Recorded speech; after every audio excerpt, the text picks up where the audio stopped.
سنن ترمذی کی حدیث نمبر 413 ہے۔ حضرت ابو ہریرہ رضی اللہ تعالیٰ عنہ فرماتے ہیں کہ رسول اللہ صلی اللہ علیہ وسلم کو میں نے یہ ارشاد فرماتے ہوئے سنا، قیامت کے دن انسان کے جس عمل کا سب سے پہلے حساب ہوگا وہ اس کی نماز ہے۔ فَإِن صَلَحَتْ، اگر اس کی نماز درست ہوئی تو وہ کامیاب اور کامران ہوگا، اگر اس کی نماز میں خسارہ ہوا تو وہ ناکام اور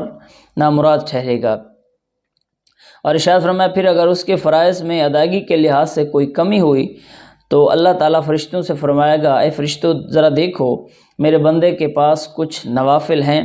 چنانچہ نوافل کی موجودگی میں اس کے فرائض کی جو کمی ہے ان کو پورا کیا جائے گا، پھر اس کے باقی فرض اعمال کے بارے میں بھی اسی طرح معاملہ ہوگا۔ یعنی قیامت کے دن جو ہے وہ انسان سے سب سے پہلے جو حساب ہوگا وہ انسان کی نماز کے بارے میں ہوگا۔ اگر انسان